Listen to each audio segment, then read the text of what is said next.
action. John Wick. Welcome once again to Red Reviews. Today we got to check out John Wick Chapter 2. Admittedly, I did not get to see the first John Wick in theaters. I thought, oh, Keanu Reeves, another generic action movie. I think I'll just wait and catch this one later down the line on DVD. Maybe. But I had some friends that went and seen it, and they said, you got to check out John Wick. You have to. Just take our word for it. So I said, all right. I've had some movies suggested to me before, and I don't see the same things in them that other people see in them. But I did check out John Wick, and I was pleasantly surprised. Not just a generic action movie. I loved John Wick, the first one. Now, sequels. Oh, that's dangerous territory. You have a hit on your hands, so we got to rush a sequel out, and then we get John Wick Chapter 2. But I'm here to tell you that John Wick Chapter 2 actually surpasses, in my mind, the first John Wick. What a sequel does is it takes the experience you had in the first one, replicates it, and a little amplifies it. And that's what John Wick Chapter 2 did. This movie was incredible. Absolutely amazing. I know it's still early in the year, but this probably is going to go on the top 10 list. It's going to definitely be one of the best, I think, action movies of the year if you take out comic book movies and so forth and so on. But just straight action movies that we don't get much anymore like we used to back in the Arnold Schwarzenegger, Sylvester Stallone days. This movie was a thrill ride, just like the first John Wick. I would say this is actually one of the few sequels up there with Aliens and Terminator 2 where we actually have a sequel that surpassed the original. So we got John Wick. He's back in action. In the beginning of this one, he's sort of wrapping up the events of the first one. He's got his revenge for the death of the puppy, but he's needed his car back, so he goes and gets his car back, and this one's sort of treated to an amazing pre-title sequence with all this fighting and the shooting and some of the best car work I've seen. We get the Fast and the Furious movies, and that's ridiculous car action. This is people driving cars, smashing into other cars in real time, like they used to do back in the Steve McQueen Bullet days. So it's nice to see real action back in movies.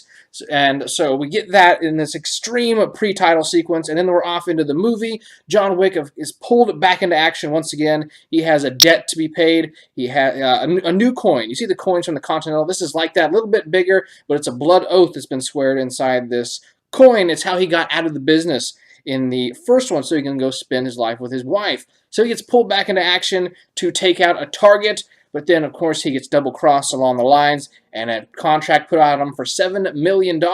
So all of the assassins are after him. So you get cool action sequence after action sequence after action sequence. But it's so well done. Plus, there's actually a story here. It's not action thrown in your face for action's sake. So there's actually a good story. Because there is a chunk of the movie, probably 25, 30 minutes, where there isn't any action. We're building up to the action. This is him going on this mission to get this target. But I don't mind that downtime because we're learning about the Continental and how that works. He goes to Rome and we see the Rome Continental. We learn how the suits are made and how they're bulletproof. We get where the weapons come from. We delve deeper into the world of John Wick and the world of the Continental and where all these assassins operate. So in that, I like that world. They have their own way of doing things, and it's right under the surface of the everyday world that me and you live in.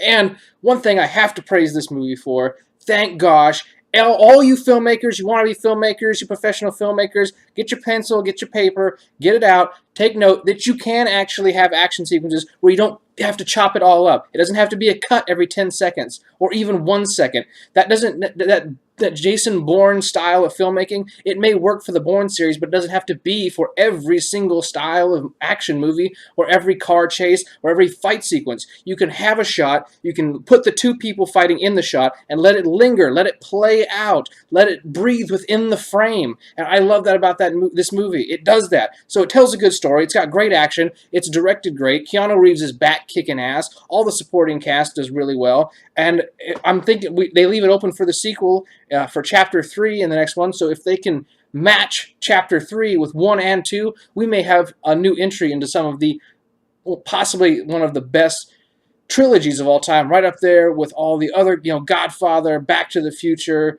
some of the great trilogies and this could be up there. So I'm hoping they can pull that off. Continue doing what you guys are doing because you're doing a great job. I can definitely recommend going out to check out John Wick 2, especially if you're a big fan of the first one. There's nothing this movie will do that's going to taint the series for you, as franchises or as sequels tend to do down the line. This movie will only make you want to come home and watch the first John Wick again, which is what I'm about to go do. So I'm going to go get to it. I'm going to give John Wick Chapter 2 a score of a wicked good time. That's a John Wick pun. But I'll get you guys next time right here on Red Reviews.